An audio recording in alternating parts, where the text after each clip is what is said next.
This is the Cameron Journal Podcast. It's a place where we talk about important things. It's a place where we bring a little slice of the news to you. It's a place where we do important things, have important conversations. It's also things that I like to talk about. My name is Cameron Cowan, and this is the Cameron Journal Podcast.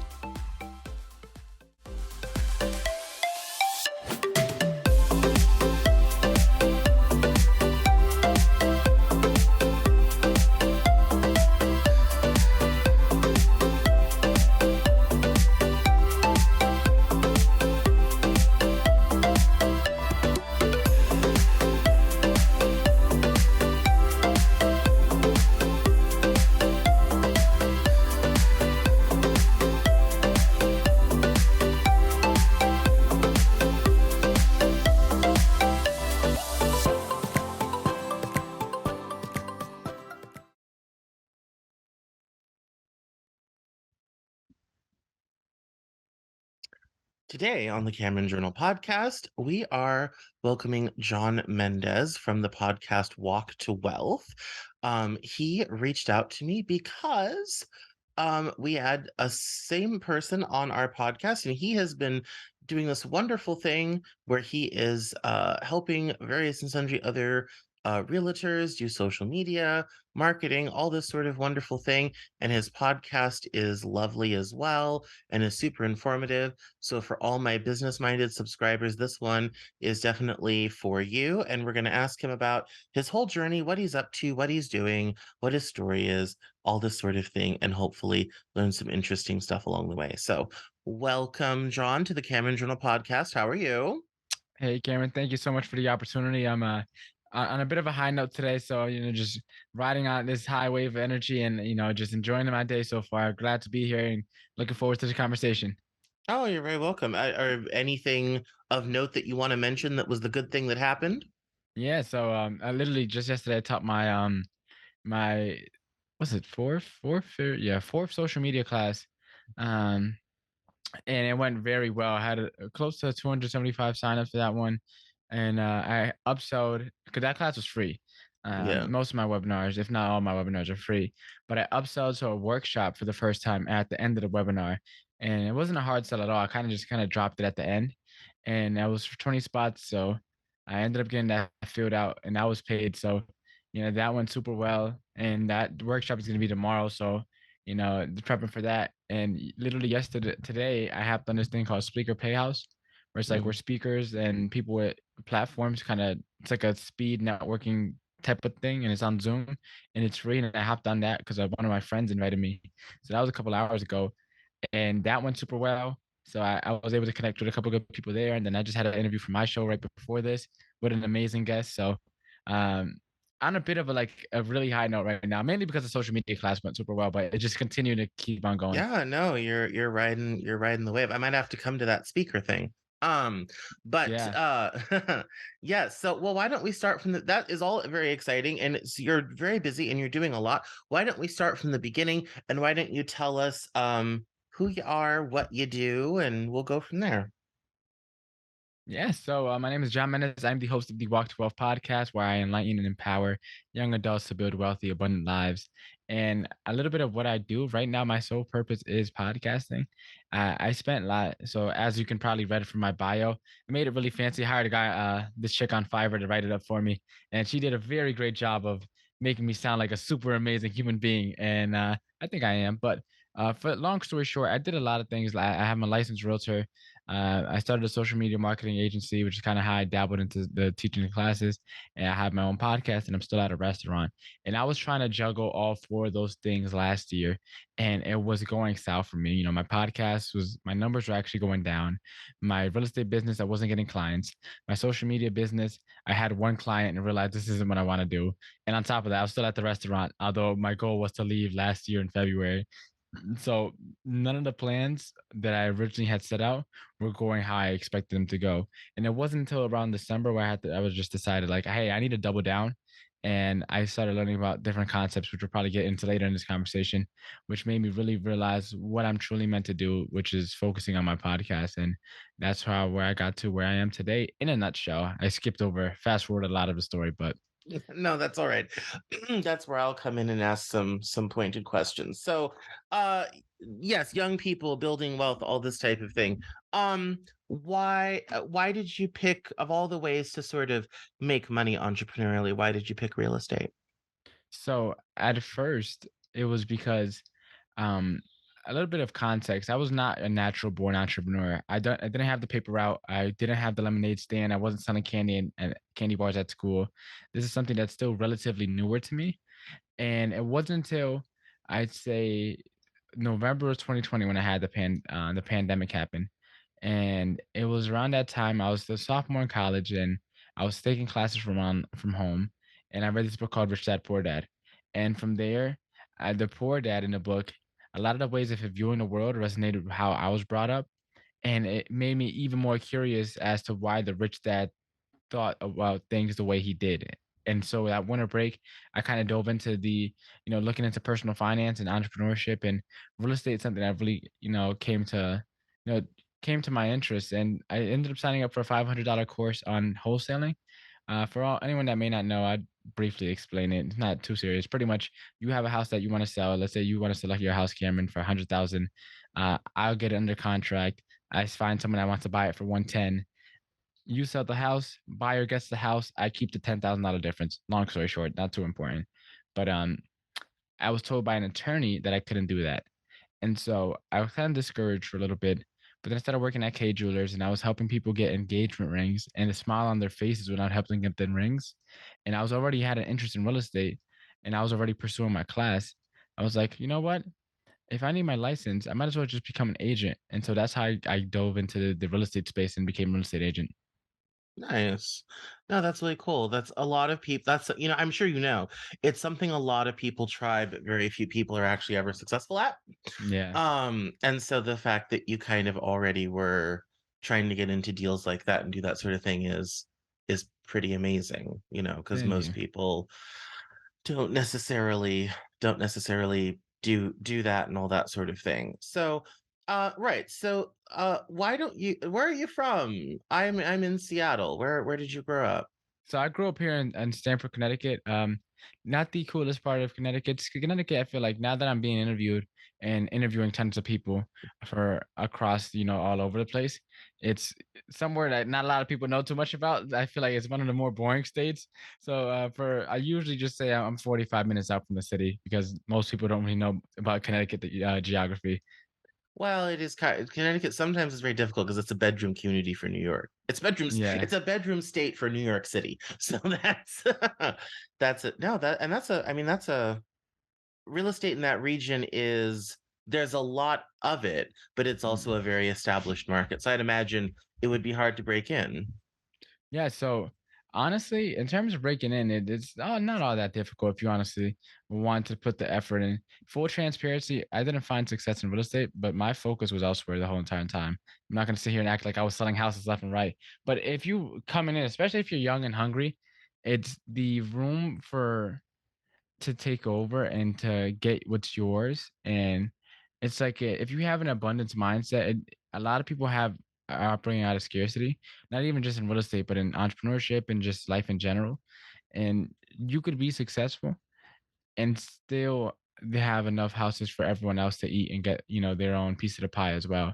And if you just come into real estate and you're just willing to, commit to 20 contacts a day, prospecting for 2 hours at least minimum, 2 to 3 hours prospecting, and just trying to book at least one appointment a week, whether that's buying or selling. You should definitely be focused on the selling side. But if you just stick to having 20 conversations a day, that'll compile. And as long as you're following up with a lot of those people, it's pretty much almost guaranteed to find success if you just stick with it. 20 conversations, 20 meaningful conversations about real estate a day. As I said, for me, I was just too distracted on doing the podcast, the real estate, the social media agency, and the restaurant all at the same time. And it wasn't until I started doubling down at the podcast, which is what I'm starting to find a lot of success in.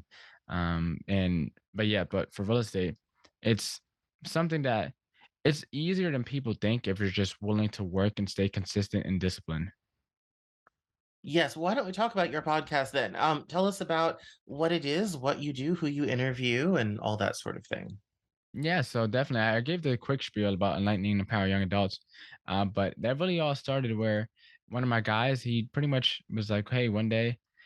We always talked about life and goals and things like that, but one day he suggested, like, "Hey, bro, maybe we should start a podcast." And I was like, "You know what? I think that'd be a good idea." And so he ended up going back to college. I had already left school to get into real estate, and I still wanted to move forward with it, although our schedules didn't align. But after about 4 months of procrastinating, I finally came up with the name Walk to Wealth. And the meaning behind the name is for the 99% of us that aren't overnight sensation, it's a long walk. And some may walk faster than others, but what good is sprinting to the finish line if you pass out when you cross it? And for me, Yeah. that name, as soon as it hit me, I was like, this is the one. And from there, I ended up creating my trailer. And then a month after that, posted my first episode. So I've been in it a little bit over a year. And my main four pillars of conversation are usually around real estate, entrepreneurship, personal finance, and mindset. And I interviewed, a lot of industry experts in those areas.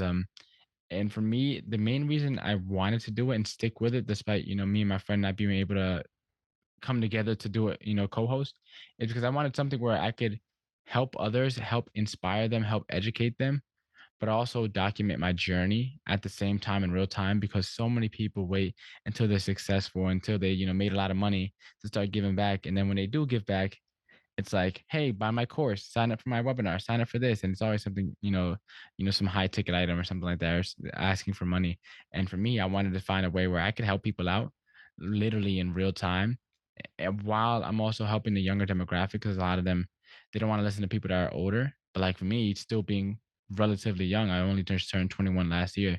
And so it's like, I'm still fresh into the game and I'm on the way there.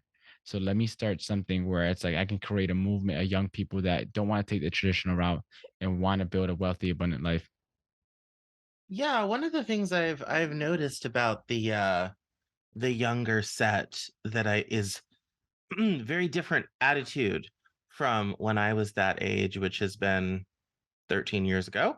When I was 21 in the heady days of 2009. Great time to be graduating from college just then. Um, it is so many of the younger set, they're not like as millennials, we were very trained to go to college, get good job, take the corporate route, all that type of thing.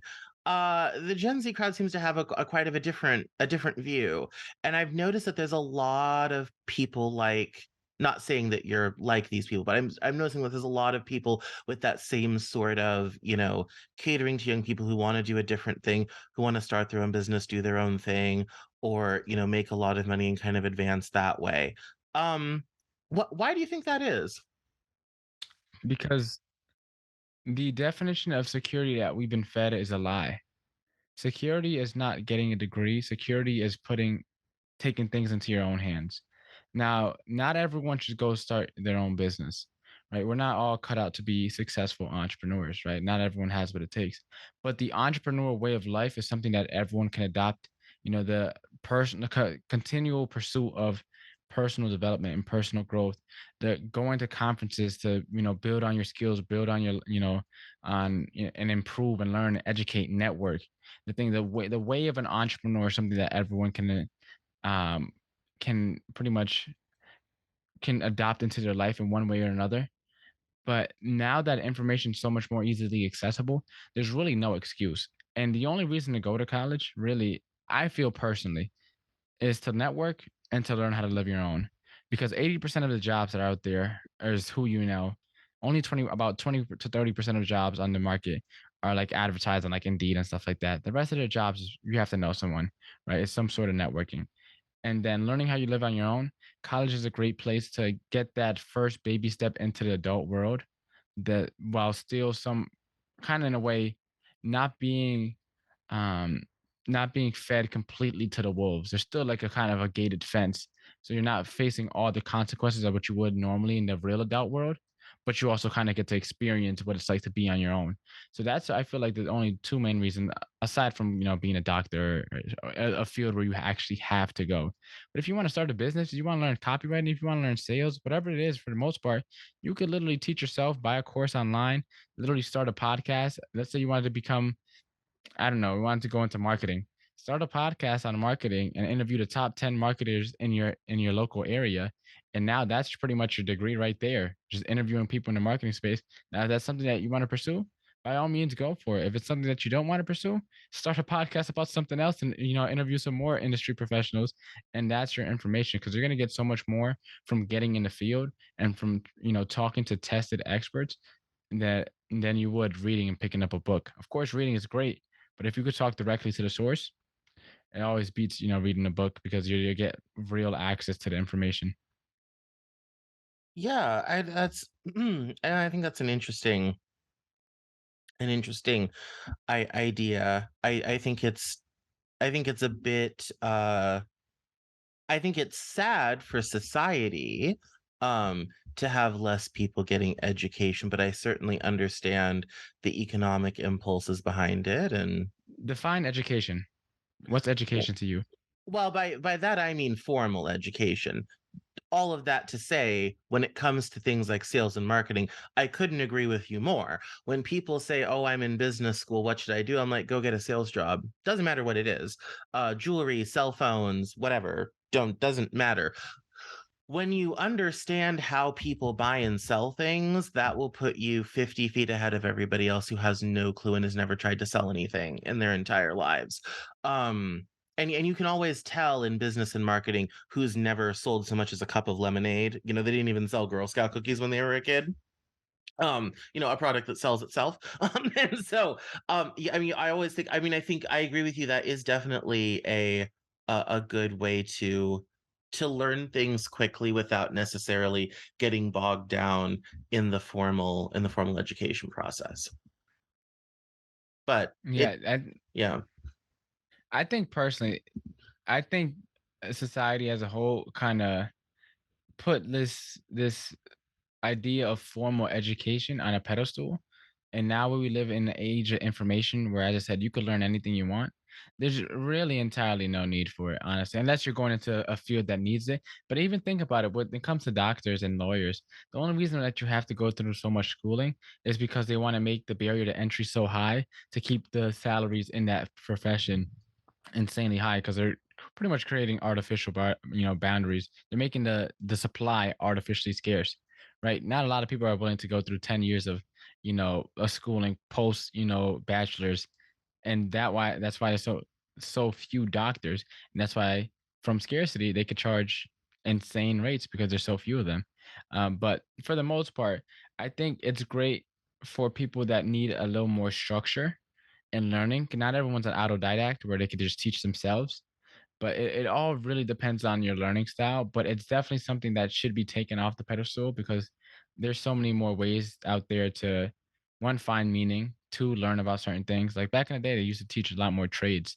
Nowadays, people don't know anything about trades. I barely know anything about trades myself, but not having a father figure in my life, I wasn't taught how to change the car tire, things like that, or like little life essentials that could help out along the way. So it's like, there's that, and especially in the immigrant community. I grew up based up with the Dominican grandparents. They're the ones that raised me. And when I told them I dropped out of college, they were so sad. It's like I was gonna be the first person in our family to graduate, and I had a great grades. I had a 3.78 when I was in school, but it's like once I opened my eyes and opened my seeing the light, that there was another way of viewing the world, another way of learning and going about the world out there. It's like I couldn't shut my eyes back again and not see what I learned. No, no, I get that. I get that. It's funny you mentioned changing a tire because when I was 16, my dad actually made me take my perfectly good tire off of my perfectly good van so I would know how to change a tire. And it was a good thing he did because that skill has come in handy many times in my life. So yes, I totally get and understand that. And I think that too is underutilized. For sure. I think it's fascinating how, and I think this is a symptom of the modern media environment, like what you've done with your podcast. Like now there are people who are, seeing something on TikTok and they're starting a business, and we had Vine, which was the same thing as TikTok back in the Yeah. day, but nothing serious was happening on Vine. Okay, people were throwing water bottles and doing tricks and all this type of thing. We were not serious. So that, but now it's like like with you talking about like start a podcast to show your journey and all this type of thing.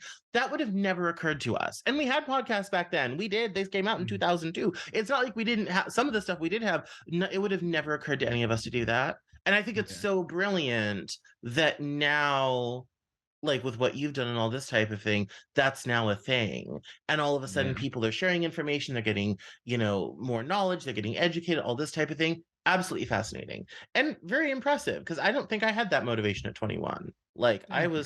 I was tired. I did my whole bachelor's in 2.5 years. I was exhausted.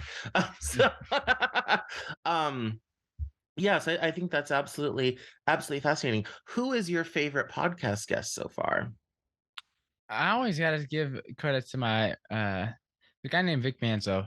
He talks about, quantum laws, and Mm. the way he goes into depth about it is very different because you hear quantum laws, you hear like law of abundance, and it's getting to the point where it's so cliche. Everyone talks about it, but no one really knows how it actually work.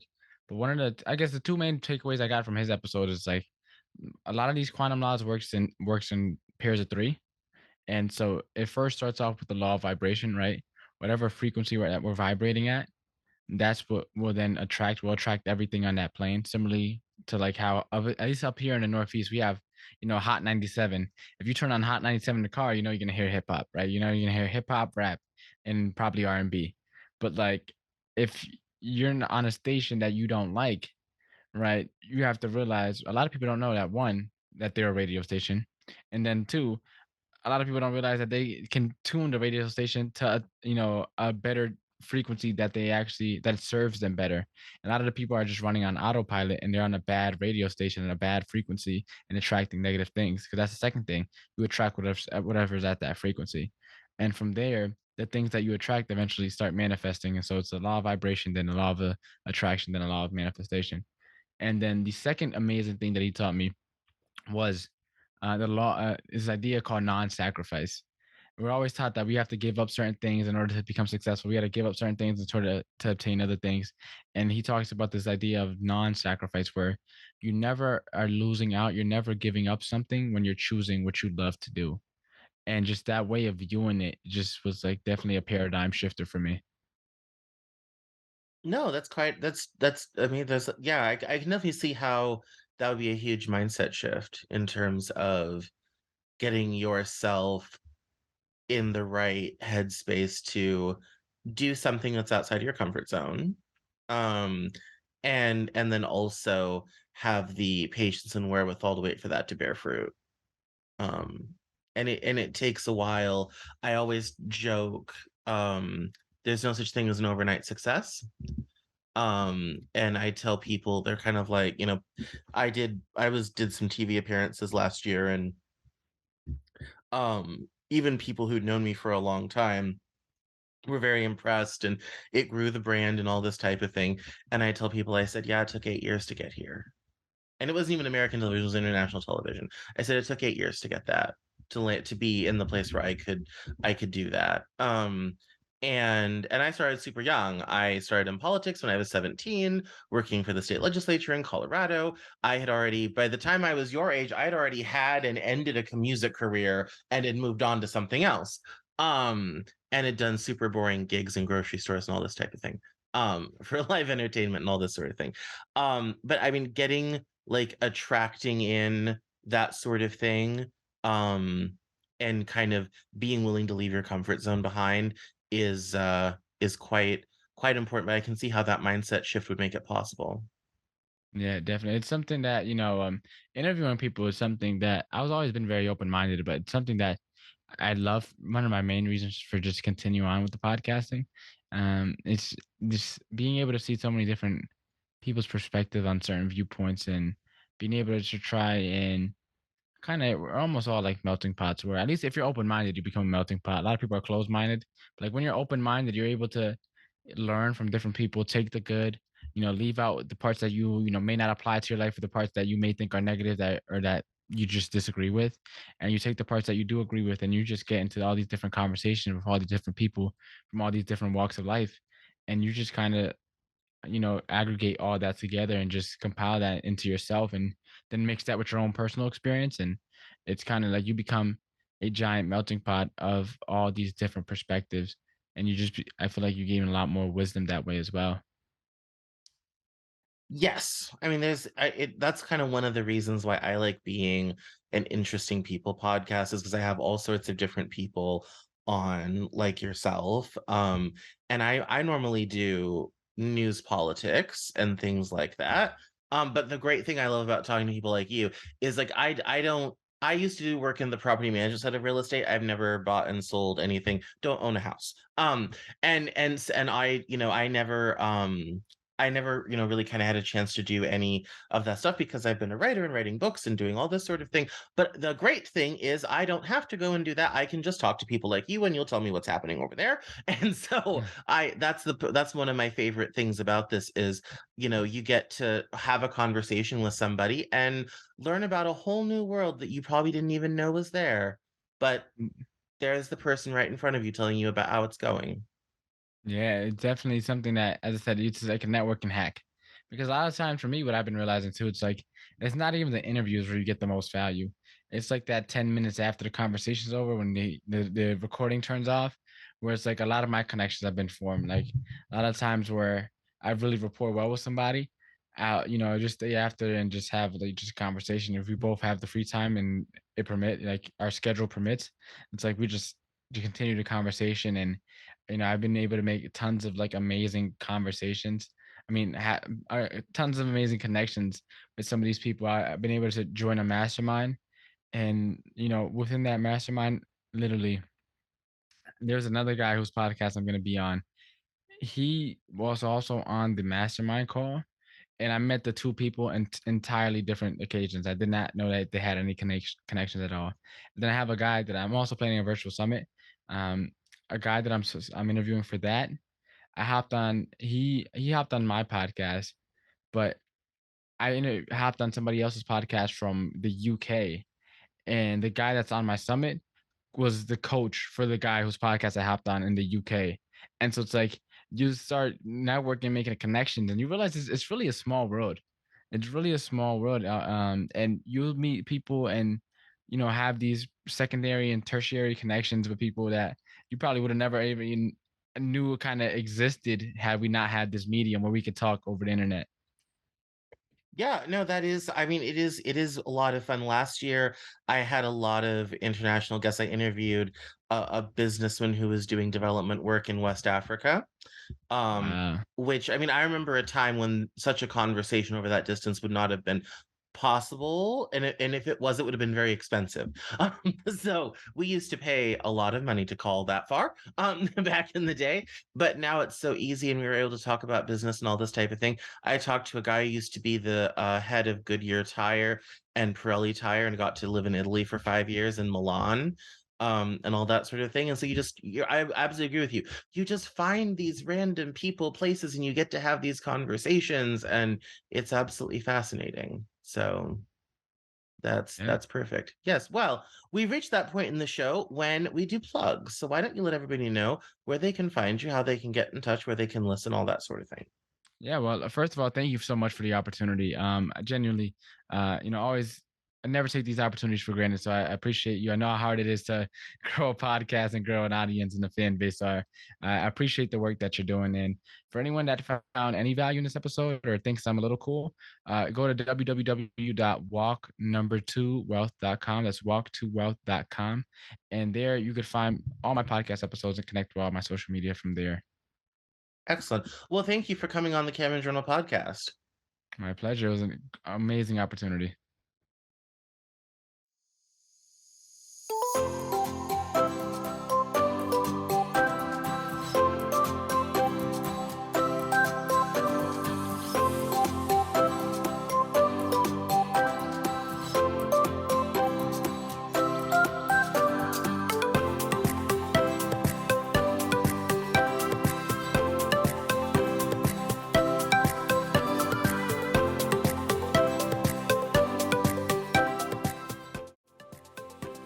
That's all for this episode of the Cameron Journal podcast.